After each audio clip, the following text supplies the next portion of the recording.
Okay then, here we go. So I am unmuting this and this.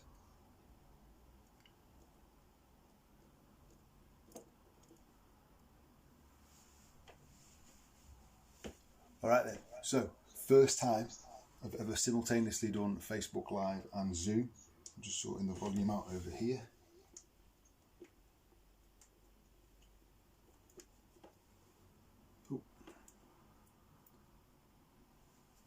Mainly so I can't hear myself twice over. So we're on to actually two cameras, so if my eyes go slightly from one to the other, that's because I'm watching myself, and it's just a slightly different experience, but essentially it's exactly the same as I've done before when I've done Facebook Live. It's the first time going on to Zoom.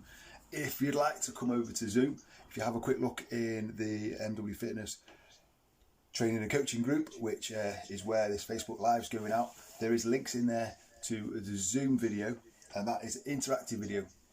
So obviously you can interact with the comments, but on this one you'll be able to actually see me currently actually from two angles, because I'm running two different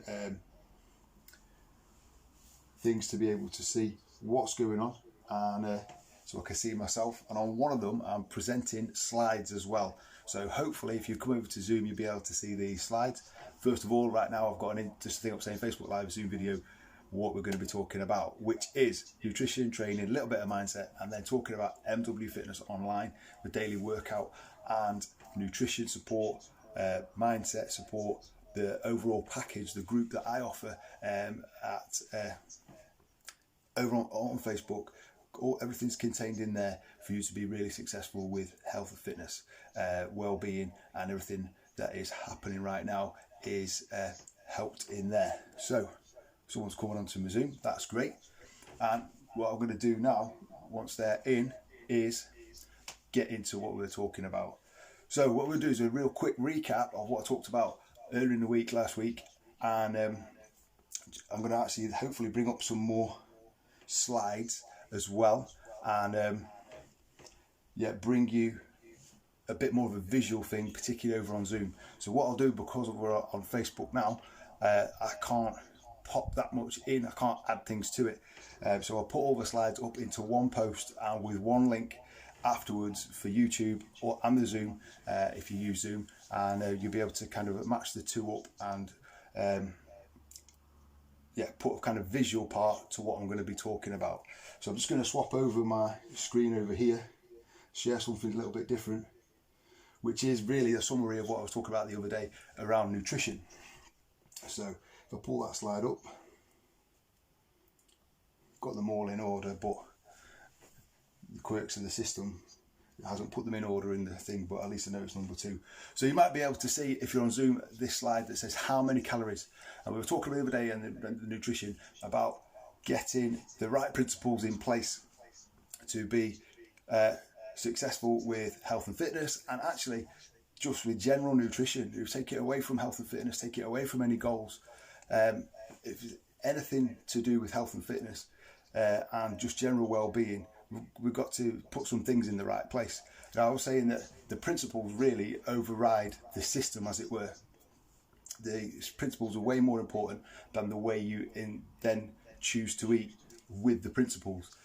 So the principles are, just to recap, total calories based around your goal, and that might be just maintaining, staying exactly as you are. You're perfectly happy and you eat really well, and that is the right amount of food for you. Coupling that to general health as well is this idea of having enough protein. Now that it's going to wave to some people. Generally, in most of our kind of Western diet, we have high levels of carbohydrates, which is absolutely fine if then protein is brought up. The reason protein is important is it's the building blocks of everything about us physically. So hair, teeth, eyes, skin, you name it, all our cells are being built and rebuilt, depending on the turnover of that particular cell, by protein blocks. Now the blocks of protein are amino acids, and there are 9 amino acids that are called essential amino acids because we can't physically get them from anywhere other than taking them in. There's more amino acids than that, goes up to around about 22. The other ones our body can make from the ones that we take in. So if we get those 9 in, we can resynthesize the others, and the body will utilize those to do the different jobs that it needs to do. Now, that's cool as long as there's enough protein going in. Now, for general health, it's probably actually more than most people would eat. We're talking 0.8 grams to 1 gram, this is for general health, of body weight. So I roughly weigh 180 to 190 pounds. I would need to look at eating 180 grams of protein per day. That is going to come from at least four for 180 grams, good portions of protein a day. So within each meal, if we go on the traditional breakfast, lunch and dinner type model, I'm going to be having a portion of protein, or need to have a portion of protein if that's how I'm going to split it up. And a couple of my snacks are going to have a little bit of a protein focus as well. Now, that's not to say it's got to be exclusively, let's look on the food pyramid, or look on the Eat Well plate, or crack out the supplement tub to make sure we get just protein. Most foods contain a mixture of the different nutrients, the macros being protein, carbohydrates and fats. So even in something that would be more traditionally thought of as a carbohydrate source, say a pita bread, a bagel, oats, there's going to be a certain amount of protein in there as well. That all contributes. You focus more then on the health side and start adding things like quinoa, rice even, peas, more protein is going to be in there. So by eating well and having a focus on protein, you're going to get close to that amount. People that are smaller, lighter, not going to need as much protein because they haven't got as much body weight to need that extra protein.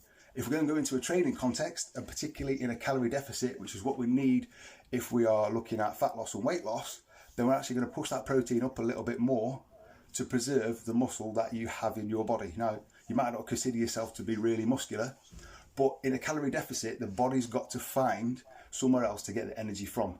Now, I'll pop that slide up now. The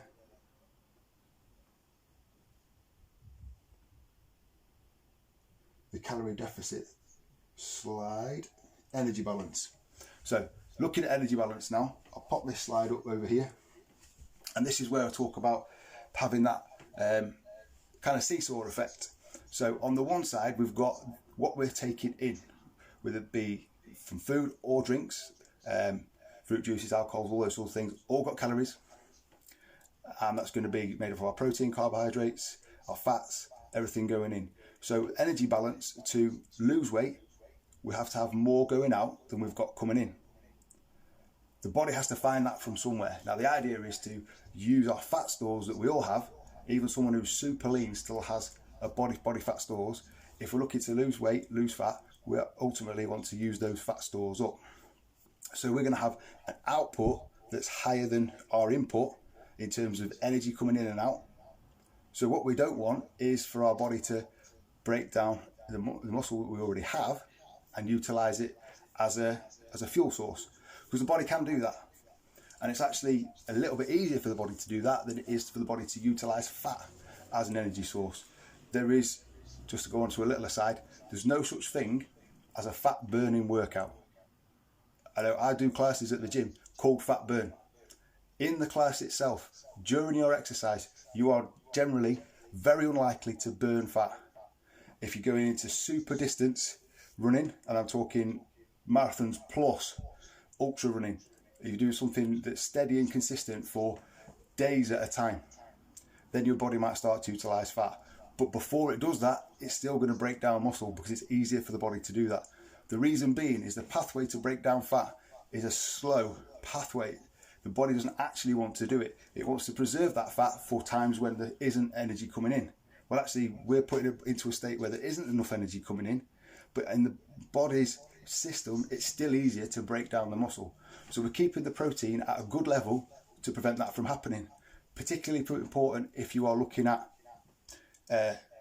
fat burning or fat loss, body weight reduction, bringing it down, and adding exercise in as well. So I've done this myself. If you don't keep your protein high enough, you're going to start to literally metabolize your muscle. Not in a massive kind of major way, wasting away really quickly, just that is a factor to be taken into consideration. And that's why, hiya Paula, we keep protein at a good level, 0.8 to 1 gram for general health, 1.5, even higher depending on how far into a calorie deficit and how lean someone is trying to get. Paula's just jumped on. I coached her for her physique competitions. Chris, who was doing her nutrition, kept her protein really high. When I did the same thing, I was up as high as 2.5 grams of protein per kilo of body weight, per pound of body weight, to preserve as much muscle as possible. If you're going into sports performance, and if kind of general continual day-to-day activity is important to you and something that you do, then you're going to have to keep that protein level at a good amount to recover, preserve your muscle, and being able to work.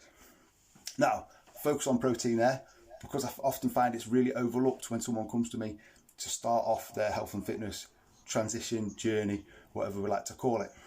Now, the other energy, 5 p.m. yeah, tonight. Our other general energy comes from carbohydrates and fats. Now, for most people, that can come from looking at this energy balance and looking at what these macronutrient groups, that's what they're called, macronutrients. You're going to have carbohydrates and fats in your diet. Now, neither or none of these groups should actually be demonized in terms of, I'm going to be low carb because I've heard that's better, or I'm going to cut out fat because I don't want to be fat. All these groups have a purpose and a use in the body that we can't overlook. We have to have a good balance and a good intake. That's not to say it has to be the same intake every single day, and there could be applications where you would reduce fats, for instance, because you actually preferentially prefer carbohydrates. That's absolutely fine. As I said before with the protein, most food that we eat has got a combination of these different things in. That's absolutely fine. And in a way, that's a good thing, to make sure that you're going to have a balance of those nutrients coming in. So going back to not demonizing, a lot of these things where people say, I'm not going to do X, Y, and Z, is actually a bit of a misconception about what those food groups are doing. Our main energy source in our bodies is carbohydrates. Carbohydrates go into our body, they're broken down into glucose, which is sugar, and then they are utilized in the body either immediately or stored again as glycogen. If the glycogen stores are full, excessive carbohydrates will get stored as fat. There's a pathway where glucose, glycogen, becomes adipose tissue. That adipose is what fat is called in the body. So if we've got that in the right balance, we're actually going to keep that stable or move it in the other direction. Fats are really important, particularly for you ladies out there. Fats run all your hormones. You know, estrogen, progesterone. This is a whole other talk that I'm going to do next week in this group about the hormone cycle, the monthly cycle. You know, and for you guys out there, you know, testosterone is really important. I'm getting older, I'm 41. You know, I know Rob's watching, and you know, you're a little bit older than me, Rob. And you know, testosterone is essential. It's ladies have it as well, just not in the same amount, which is why their muscle growth potential is nowhere near that of a man's. And but it is there. And testosterone is, for a man, is what drives pretty much everything.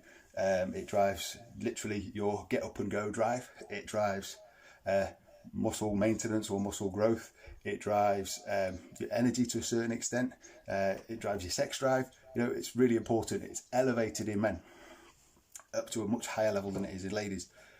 Fortunately for men, doing all the good things, doing all the right things in terms of health and fitness, training, resistance training particularly, helps maintain and elevate levels of testosterone. Really important when you get into your mid-30s, 40s and beyond, because that's when it starts to drop. Testosterone is really there for reproduction. That's why it drives all those things, the kind of primal hunter-gatherer instinct, looking after your spouse and then procreating. That's what it's there for. So it starts to diminish after that kind of stage of life is starting to pass. But actually you want to kind of maintain that and keep it going. For you ladies, it's a bit more complicated. You've actually got estrogen and progesterone working around each other. Hey, Danny.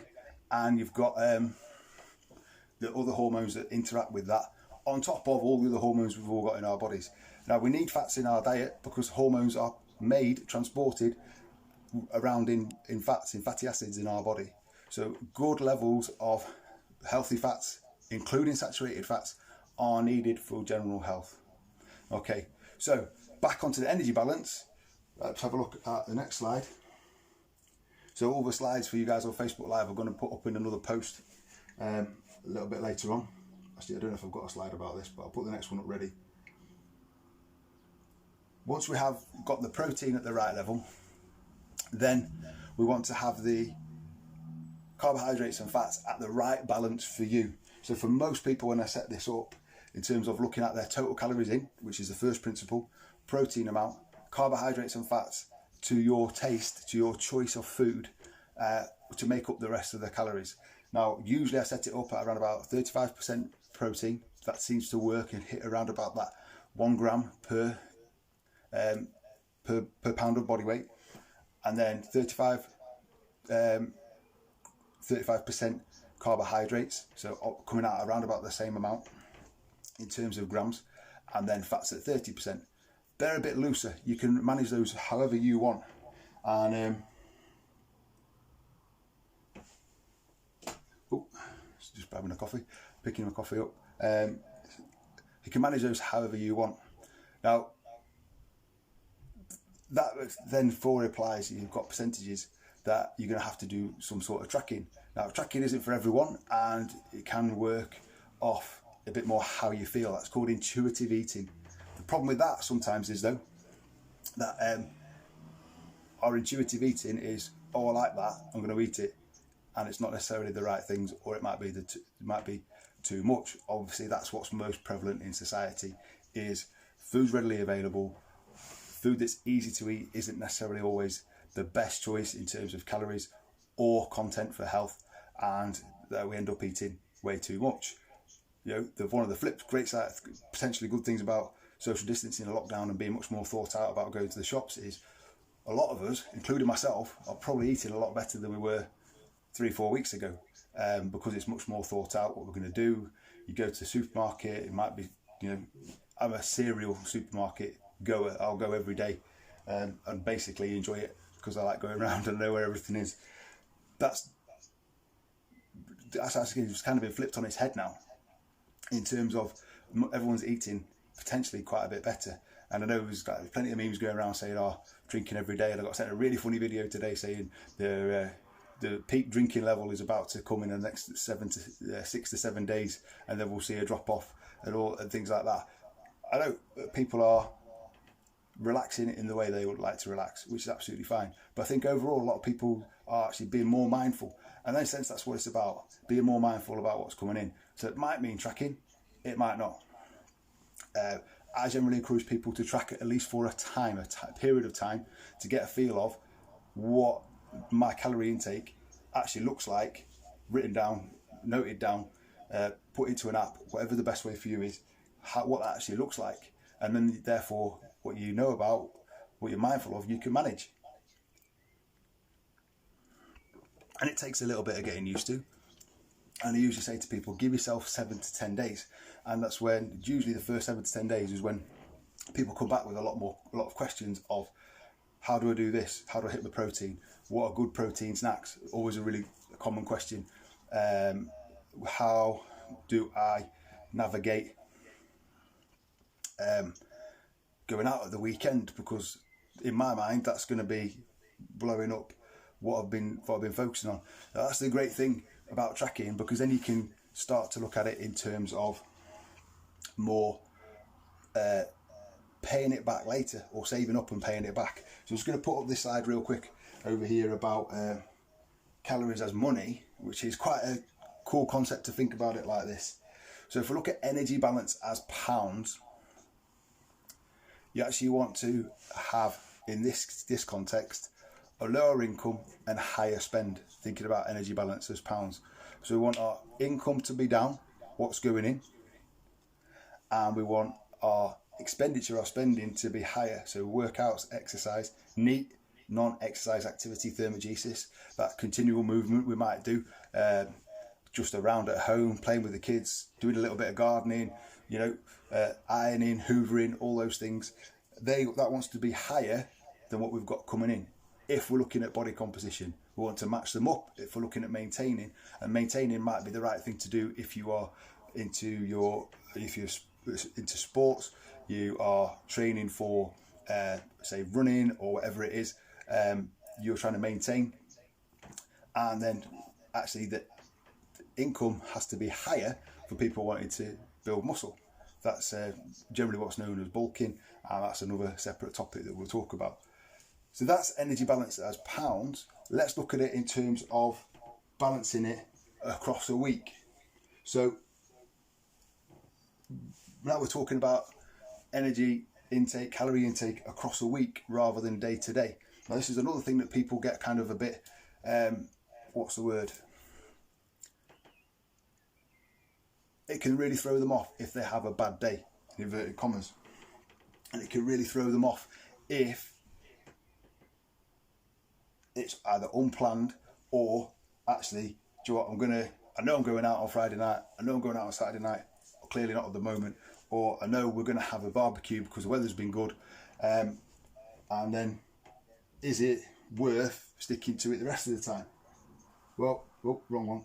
If I get the right slide up here, I've got two of these to show. This slide, which I'll share later, shows basically energy intake as a graph.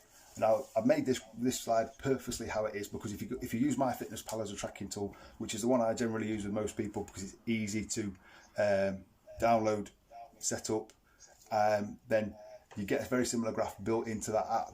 You can find it by looking at a week at a time of your calorie intake. Your calories can be thought of as a weekly total, or even longer actually. 10 days probably maximum.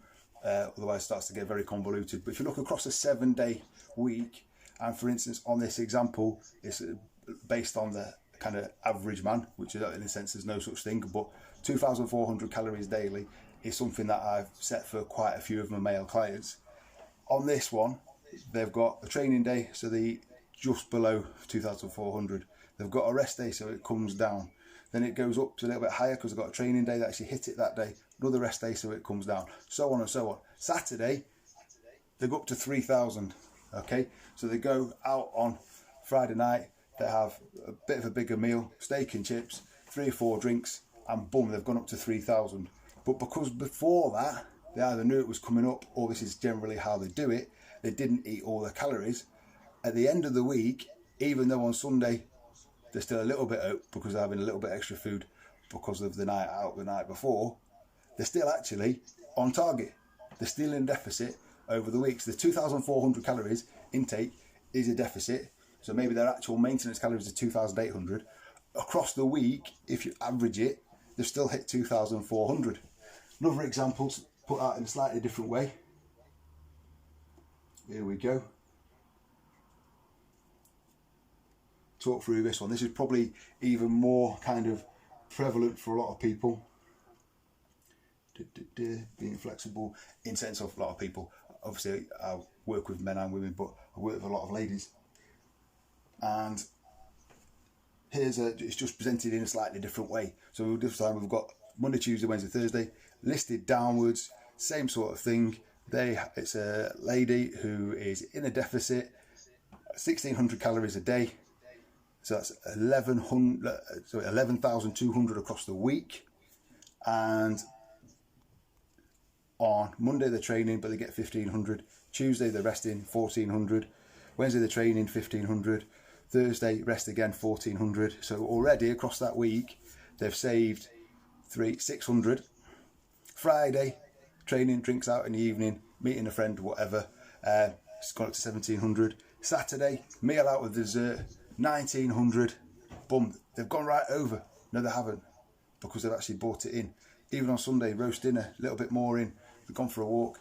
They've had a roast dinner when they've got back, 1,800. On average across the week, they've still exactly hit 1,600 per day. It's just across the week. And that's what it's about.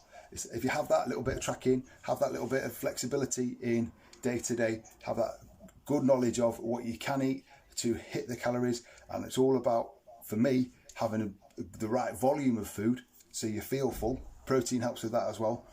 Good quality carbohydrates help with that as well. Oats, potatoes, rice.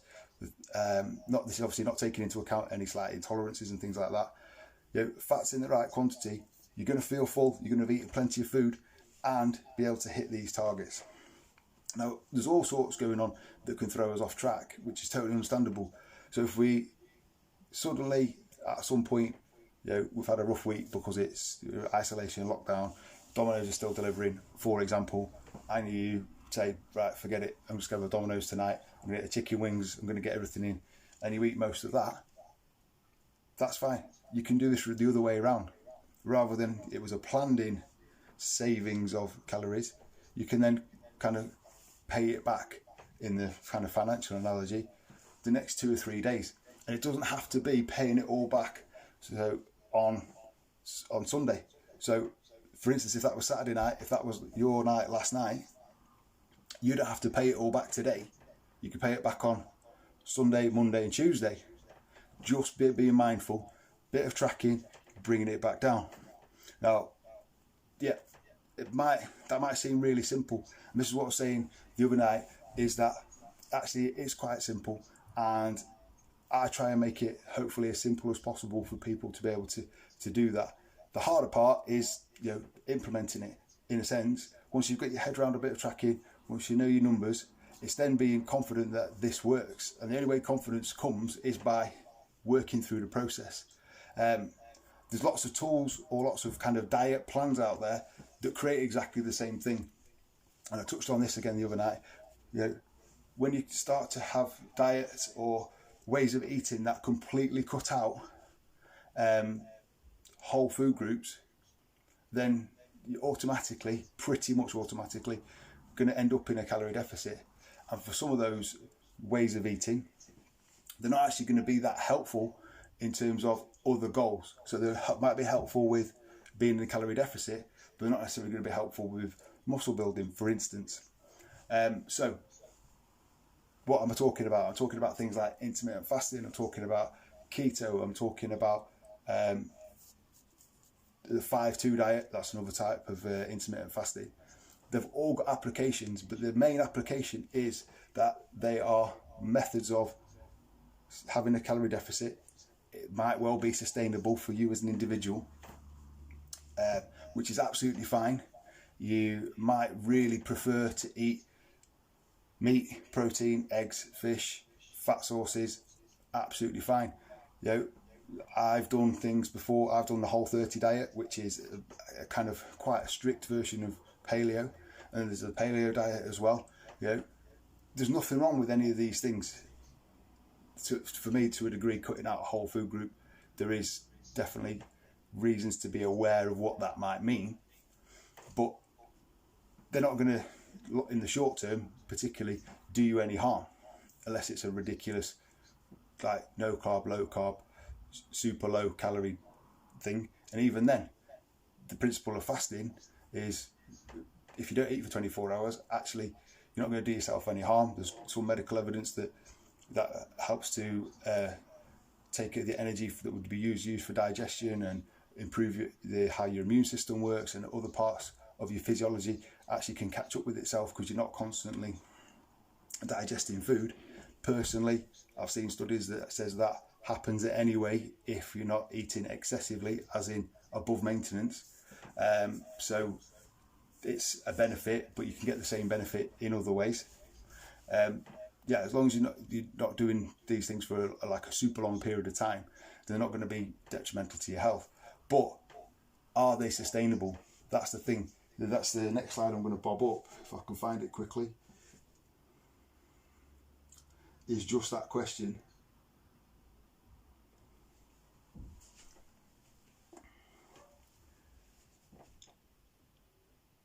Is what you're doing sustainable? Now, I've used this slide in MW Fitness Online. It's one of the daily focuses. Is what you're doing sustainable? Can you just keep going? Can you see yourself doing what you're doing now until you reach your goal? And then once you reach your goal, actually probably keep doing most of it. And our diets, whether you cut out a whole food group or are time restricted when you're eating, actually sustainable over a longer period of time. If you have long hours at work, can you get up in the morning quite early and not eat until lunchtime for intermittent fasting, for instance? Can you, say, through week to week, day to day, can you go through life and not eat any carbohydrates? Are you going to be able to go to your friend's house and say, not at the moment, but in the future, are you going to be able to go to your friend's house and say, oh, sorry, that spaghetti bolognese looks really good, but I can just have the meat and not any of the tomato sauce or the pasta? I'll just have some cheese on top. That's, for example. I would come out, but I'm trying to get into ketosis, which takes longer than people think. So I can come out, but I'm going to drink water. I can't even have a squash or a Coke or anything, because that'll take me out of working towards ketosis. Ketosis actually takes for some people, takes 21 days to get into. So the whole basis of the keto diet is converted, like kind of getting the body's physiology to do something different, get energy from fats. It takes much longer to get into that point. You know, I've seen people on social media, Facebook, Instagram, saying, I'm doing the keto diet, but you're out on Friday night. Alcohol's not in the keto diet. As soon as you have something other than proteins and fats, you're not going into ketosis. So actually you're just using it as a diet strategy. You're not actually ever going to get to the full benefits, the full state of the keto diet, which is ketosis. That's cool. You know, if a strategy works for you, and I've got clients that do different strategies, I will 100% support you with it. But the question is it sustainable for you? So, talk loads around nutrition again. I always seem to end up on nutrition and talking about it because principles are really simple, and I think the waters have been really muddied with so much information being out there and available. And that's not to say don't check what I'm saying, don't go to some reputable sources, not the Daily Mail, and find out, you know, check against what I've just been saying. And particularly when I put the slides into the Facebook group, you know, check it out. You know, look at some other reputable people in the fitness industry, and by reputable I don't mean Instagram influencers. I mean people like Dr. Lane Norton, who has got an actual PhD, in fact he's got 2 in nutrition, and look at people like Dr. John Russin, also PhD. You know, these guys are based in America. There's people over here in the UK, you know, Chloe Madeley, you know, obviously she is an Instagram influencer, but she's well qualified as a personal trainer, and what she talks about is exactly the same as what I talk about. And you know, she does package it up and sell it, same as I do in a sense, but she's putting the information out there like this for free. You only got to go and look on her Instagram from yesterday, it's out there. A lot of people know James Smith, come to a lot of prominence the last couple of years in the fitness industry. Not everyone's cup of tea because he's got a filthy mouth, but most of what he says, particularly around nutrition and balancing your life and what's actually important, is bang on. He's dead right. And it's disappointing in a sense for me when people in the fitness industry sell diets, sell the full kind of, this is what you should eat, boom, boom, boom, this is the plan. Because how sustainable is that? And how much benefit are you getting from that in terms of long term? Are you actually getting some actual strategies, actual principles to implement? Principles can't be sold. Principles aren't products. Principles are, as long as they're the right principles, they're fixed. You know, there's principles in business, there's principles in life that work, and there's principles with health and fitness and nutrition that work. And you know, we can have different variations of that and different strategies of that, but the principles remain the same. Sometimes you just got to look a little bit deeper to see, where is the principle in this? Is it the right principle? And if it matches up to the principles and you think it's going to work for you, great, go for it. You know, I was chatting with someone today about the fact that protein powders are man-made and processed. Yes, but if you actually think about it, these days most food is man-made and processed in some way. You know, for farming methods, you know, it's not that the cows are not wild, raised completely wild and they're organic and eating just, you know, the nice lush grass around, they're being given artificial food. They'll be given sometimes obviously getting antibiotics to keep them healthy, which is absolutely fine. Sometimes in less scrupulous circles, they might be given things to make them grow faster. Same with chicken, same with other animals, same with the things we eat in terms of fruit, veg, all these things that are natural have pesticides, chemicals used on them. You know, even when they're organic, they're still going to get handled and they're still going to get processed and they're still going to get packaged with things that we wouldn't term as natural. You know, you can buy your organic courgettes in a sealed bag. The fact they're in a sealed bag with the gas that's put in there to preserve them means that there's something there that isn't completely natural, and we're going to get residual amounts of that into our system. So something like whey protein from a reputable company is actually a very good, clean way, a very good, safe way of getting some protein in. And I still have people ask me, "Oh, is whey protein, isn't that, you know, a bit of a kind of bodybuilder drug type thing?" No, you know, a lot of nutritionists now are saying whey protein should be on that kind of list of superfoods alongside avocados, blueberries, all these good things, cranberries. You know, whey protein should be up there as well because of how useful it is in terms of how easy it is to get it into our diet. Protein shake, mix it, you can have it, you can use it in as ingredients in other foods you might be having, and the cost to usage kind of benefit is way down compared to finding, you know, if you went and found a butcher prepared organic chicken breast, it's not going to cost you anything like a scoop and a half or 2 scoops of whey protein. It's going to be costing you £8 a kilo, £10 a kilo even. And you go into Aldi, 500 grams of chicken, not even free range sometimes, is £3.50 or more. So you see the difference. And that 500 grams of chicken that you buy is going to do 2 or 3 portions. Whey protein, whatever form, in the actual drinks bottles or getting a packet or whatever, is actually going to last for much longer. And it's, don't get me wrong, it's not for everyone. It's derived from milk. It is taken from curds and whey in the nursery rhyme. That is the whey. It's the protein extracted part of milk. And for some people, they might have a small intolerance to it, and actually having more than 1 shake a day won't agree with them. And there's other ways around that. There's other products that you can get. You can get vegan proteins. You don't have to be vegan to have a vegan protein. So other sources are there. So plant source protein. I've got some. We generally try and keep some in because it's just another variation, another way of getting different nutrients with protein as the focus into our nutrition. So still got a sustainable slide up. Let's have a little talk around training. So real quick talk around training. Obviously for some people who started training, doing workouts because they're in lockdown, and I think that's amazing. You know, I talked about this the other night. Joe Wicks getting in there, doing the workouts every day, from Monday to Friday, getting the kids going, getting parents going alongside them, getting grandma going alongside them. Fantastic. You know, people seem to be more active because the kind of choice of leisure activities is so much more diminished. You can't go to the cinema. You can't go and just hang out in the shopping centre and browse the shops.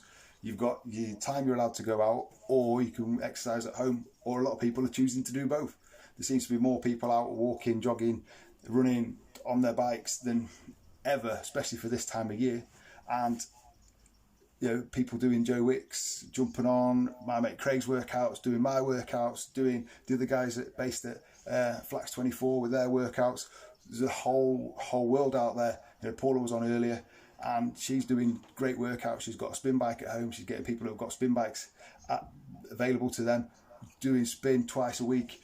You know, fantastic. That's really, really good. I've had the flip side of that is though, so I'm going to put up now, is just this thought that by the same token, I've got people saying to me, "Oh, forget it, I can't do anything. The gym's not open." But if you enjoy exercise and training, there's so much you can do without a gym. So we've just gone over what people are up to, getting out, getting walking, longer dog walks. Our dog's buzzing, gets a good hour every day, socially distanced and going somewhere far away, as much as we can away from other people. Out on the bike, people literally taking up running for the first time in many years or ever, and that's great. But then I've got the flip side, is people saying to me, I can't do anything now. I haven't got any dumbbells, I haven't got this, I haven't got that. That might be the case, for someone who is a specialist powerlifter, or you've got certain limitations in terms of injuries and things like that, where you need the machines for the support. But there's so much we can be doing.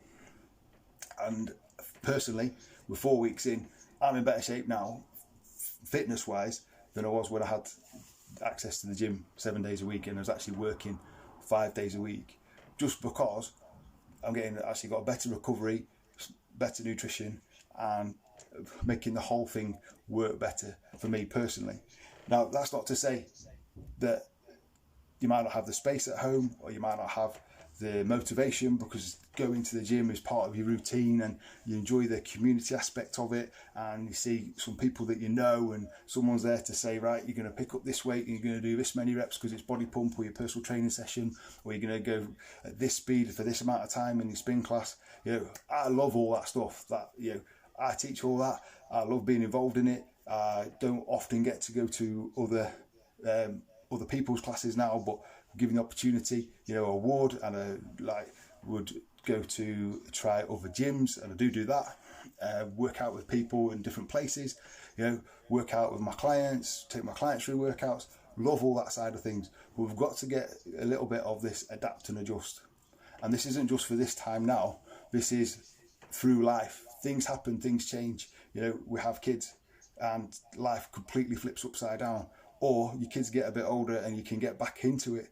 Or your job changes, so you have to now think about going training at a different time. Your commute might be different. You might have to switch to morning training from evening training. You might have to do the opposite, and now the gym's really busy, but you can still do a good workout. And in a sense, that's part of my job, is that helping people get that adjustment and how to do it differently as the things come up.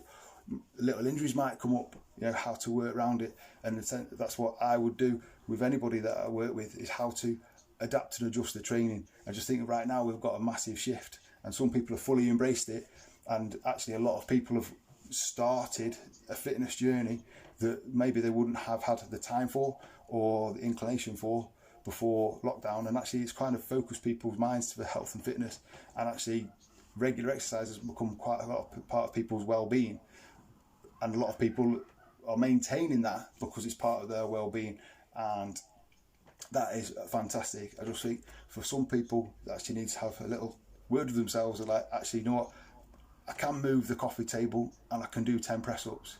And I saw someone I know today from a distance, and he said he's got his own facility and he's been lending some bits out, and obviously said it's not an infinite amount of stuff. And he said, well, people are asking me what we're going to do. You're giving everyone else has got a barbell, I haven't. And I said, well, it's the same thing for me, but I know for a fact these people that haven't got dumbbells, that want dumbbells, can't do more than 5 press-ups. So we just got to readjust, refocus, and look at doing some different things. And hopefully, especially if you've got kids or whatever, you can get them involved in a way you couldn't before. Certainly for me, I'm at the gym 5-6 days a week. The kids couldn't come because it's 16s and over. But now we've got Eden training with me 3 times a week. Levi's out running with Hannah 3 times a week. They're doing all sorts of activity, and also helping me film things for clients and film videos and all that sort of thing. They're being exposed to health and fitness in a whole new way. And I think we just need to try and keep it accessible for ourselves, being a bit creative really, and also this time some of us can set an even better example for our kids than we were before, because they're seeing us doing stuff. And the flip side is also true. I've seen people posting that their kids are helping them get into exercise. It's a win-win for everyone in terms of health and fitness, if that is happening for you. So adapt and adjust.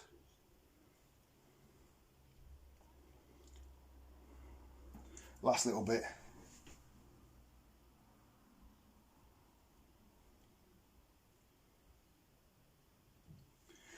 So the main thing I've actually found that I've actually been working on mostly with most people right now is more around mindset, and that is something that I'm actually finding I'm becoming more and more passionate about right now. And it started with me wanting to offer that little bit more in terms of how I train and coach people. Obviously right now from afar, I do some coaching, as in sessions, directing people what to do at home via Zoom, obviously what I'm using right now to talk to some people, and that's cool. But I think the motivation side now can't come from turning up at the gym. It can't come from that contact, direct contact, one-to-one in a training session with a coach or a trainer like me. So I've been focusing a lot on mindset, and not just on what the mindset should be for working out, but general kind of some life skill stuff as well, and some ways of thinking that might need to be, that can be adjusted, it can be improved. And I think this is a time of a lot of reframing of how people think and what they want to do post-lockdown.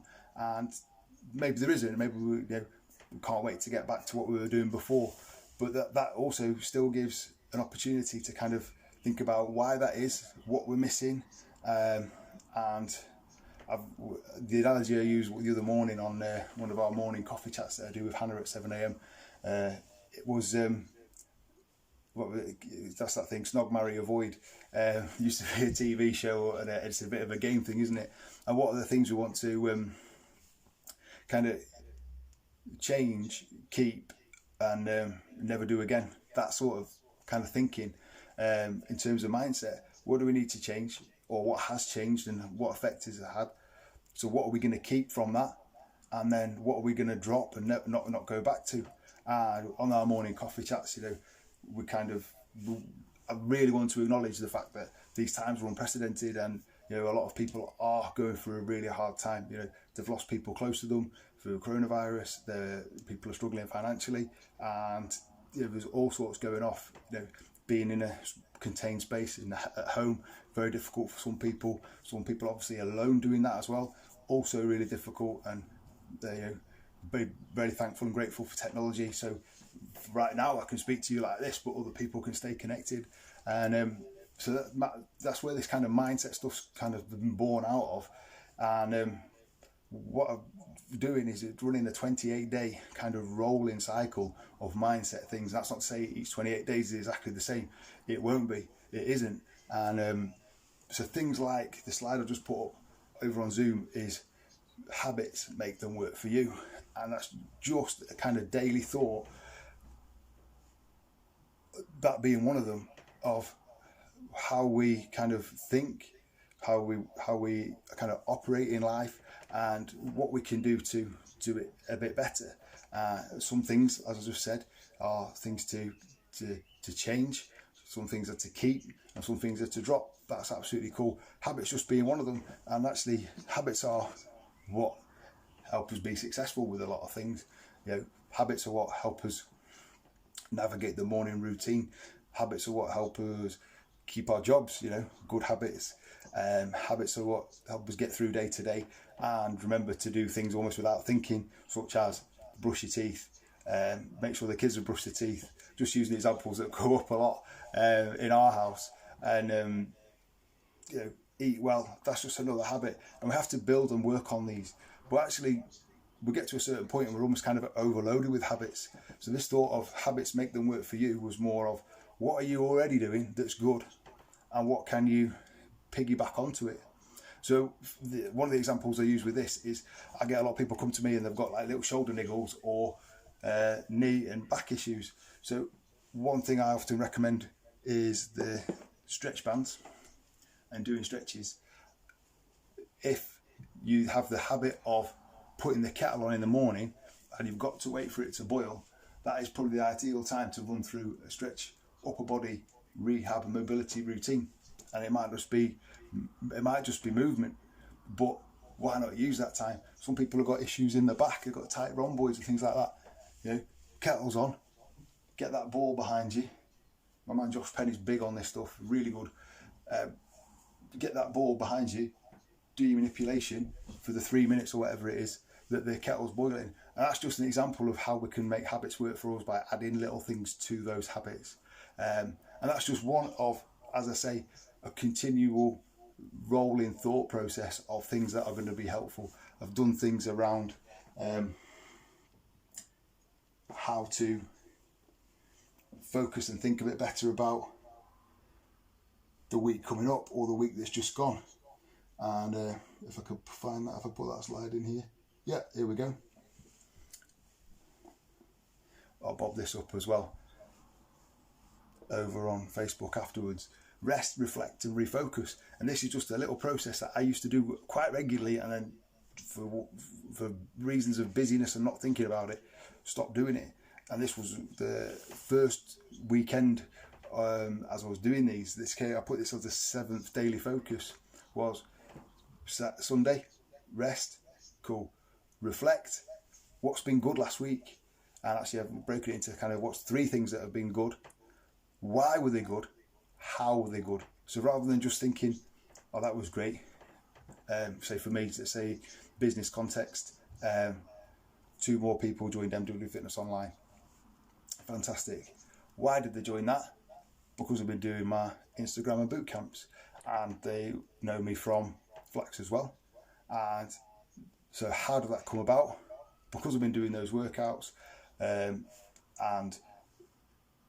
being in regular contact, and actually hopefully just being a good available coach and trainer that is supportive. So that's just one aspect. Another aspect was, take it easy on Sunday, reflect what was good. I finally painted, or me and Hannah and the kids finally painted the wall and the wood in our back garden. 4 years in the making, this garden. With a little bit of focus, it could have been 3. With proper focus, it probably could have been 1 or 2 years. So why was that? How did that happen? We scheduled the time. So why did that happen? Because we got on with it, in a sense. How did it happen? Because I scheduled the time.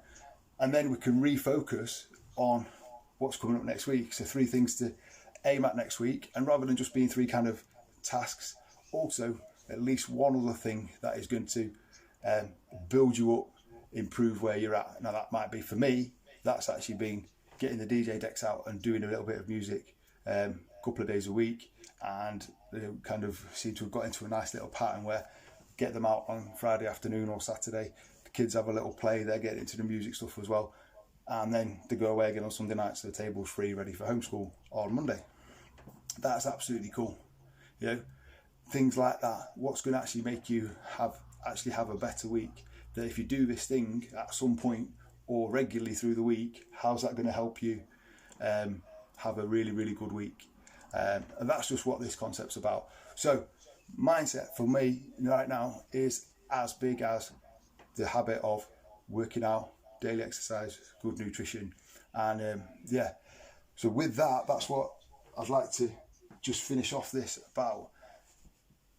This last week in this training and coaching group, I've posted the 7 daily focuses. Basically that was week 2 of the rolling 28 days that I've got going, and that is all to do with, or all taken from, and I refer to 28 days, the MW Fitness Online 28-day challenge. Now this is a rolling challenge. It's not necessarily come and do 28 days and you're going to have achieved phenomenal results. I hope we're kind of, in a sense, we're beyond thinking that anything that's worth kind of working towards is going to happen really, really quickly. Some things do, don't get me wrong, but there are more things that maybe to do with applying for and getting a job. Potentially might take less than 28 days.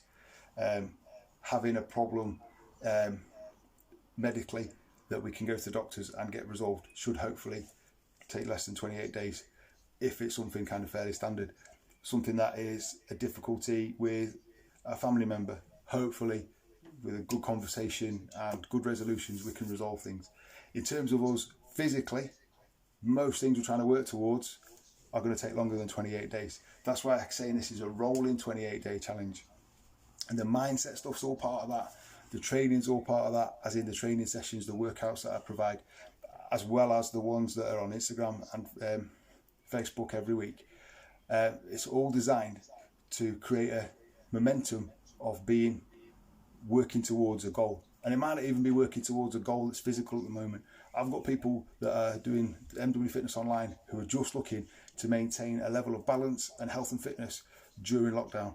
And they're not too worried about losing any weight, they're not too worried about gaining any muscle, because they just kind of keep on ticking over, maintaining until such a time as we come out the other side and we can start working on things in a bit of a more dynamic fashion, in sense of more options. That for me, that's really great, in the sense of we can work towards things with also keeping that perspective of the situation is serious.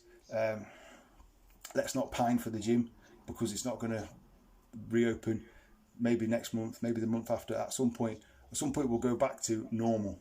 Right now, let's work with what we've got. It's that adapt and adjust. So that's what MW Fitness Online is all about. Having those daily workouts, the 7 a week, Monday to Friday in the morning, 2 evening workouts. This last week, I've just done a whole series on training at home and how to train chest, back, legs, shoulders, arms, with what equipment you've got. I've got a bodyweight training plan that's available to everyone. In fact, that's been in this group, and I've made it available on the Flax pages and my own Facebook page. I've got a bands program coming out, and then I've got, on the back of doing the 5 videos last week, all live, that to put together a home weights workout plan. That's all available within MW Fitness Online. And the home workouts, these are kind of a little bit of an extra part where it becomes more personalised, as does the nutrition coaching. Now, the nutrition principles, they're all in the group. They're all there, and there's regular discussions. There's 2 Q&As a week in MW Fitness Online. There's 1 Q&A a week in teaching in the training and coaching group, to just give you an opportunity to maybe hear in a different way, or hear repeated, just the principles around nutrition, training, whatever it is. But the nutrition coaching, as you get a bit more in depth and more personalised, that's available in MW Fitness Online. And then alongside that, as well as the community of the group, the continual day-to-day community, the daily focus, people posting ideas for food, recipes, snacks, all that sort of thing. There's then the check-ins and the feedback and the support. So MW Fitness Online is available as a service that people join. So the details are on my website, mwfitness.net. That's the basic package. That is the package of access to the group. Just pulling up a slide. Access to the group, the home workouts to do, nutrition, and the community aspects I've just been talking about. That's that one. If I pull this other one back up, the 28-day challenge, that's got a bunch more built into it. So access to MW Fitness Online, the group itself, as a member, rolling membership, month to month, is £45 a month. The 28-day challenge is £65 a month, because there's a whole bunch more stuff that you get personalised to help you maintain or work towards your fitness goals right now. And it's definitely possible to be doing it. I've got people working towards their fitness goals with the first 28-day challenge, and that challenge didn't start until 2 weeks after the group had started. So the group was up and running and rolling, and then we brought along this 28-day challenge. And there is a little prize at the end of each 28 days. The main prize is helping be consistent, helping stay on track, hopefully helping to make it sustainable, hopefully making lockdown more enjoyable, and having just at least that purpose of, I can work out at some point today, because I know there's a brand new fresh daily workout there, and actually on a Tuesday and a Thursday there's 2 fresh ones, plus there's boot camp, plus there's Instagram live, so many different options. And that's all part of MW Fitness Online. The basic membership, £45. The extra stuff, the personalised stuff that I usually charge £105 for, the workouts, the nutrition coaching, the check-ins and the support, that is available for £65. Now, you can send me a message if you'd like to, if you're interested in that. If you can look at my website, and on the sign up form there, so you're actually interested in the 28-day challenge. The next 28 days don't actually start until the 4th of May, so that's another week on from this week. So the next Sunday is the 3rd of May, the 4th is the start of the next 28-day challenge. I want to give you the opportunity to put your hand up and say, yes, I'd like to be part of that, or at least like some more information. And if that's you, you can bob a comment after, on Zoom. We've got a hands up facility, and there'll be more information knocking around this week. I haven't done this with the intention of selling this. It'll sell itself, really, because it's a great package, and I don't sell personal training as such, because I try and make myself available, try and put the information out there, try and provide that value and support before you even become a client. And that's just how I believe I should operate. There's no secrets for me in fitness. You ask me a question, I'll try and give you the best possible answer. And you ask me a question these days, you'll get a video answer, because I find I can say a lot more rather than typing it out. So yeah, I'm just letting you know what the options are. MW Fitness Online membership, £45 a month, rolling membership, 28-day challenge, £65. Next one starts on the 4th of May. Saying that, you only have to do one challenge to then keep on doing the challenges for £45. So it's a kind of extra to the extra £20 is getting that personalised setup and support in the first month, and then rolling round. If you like more support, more coaching, I've got more packages than that. Just have a look on my website. But as I said, the purpose of this was to let you know about this, but not to sell it. So if you want more information, drop me a message, leave a comment, or just put a like on the post, and I'll just direct you into the right place. So saying that, I hope you've found it useful, the nutrition stuff. I hope that if you're on Zoom, the visuals have come through and you've been able to see those on my second profile I've had running. I'm going to post all the slides now, hopefully I can remember which ones I used, in order over in the teaching and coaching group, so you can match the two up. I will also save this video and upload it to YouTube and put the two bits of information together. We'll see how long it takes to upload, so hopefully I might get that up this evening. If not, I'll get it up tomorrow, and if you're on my email list, I'll send you a copy as well. All that remains for me now is to say is I hope you have a really good Sunday evening.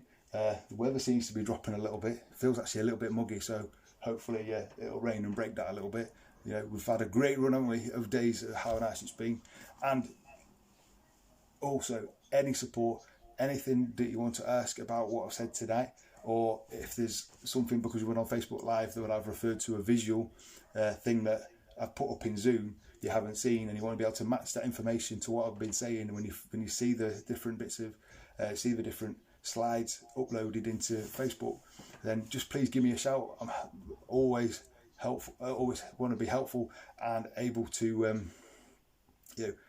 let you know the right information, and that's what I'm here for, to support and help and guide you through the kind of minefield of information that's out there, and then help you implement it and make it work for you, because we're all individual, and we will take different ways to work out what's best for us, understand what we need to do, and then individually in terms of training, exercise, what we like to eat, and how we build those things up to work for you.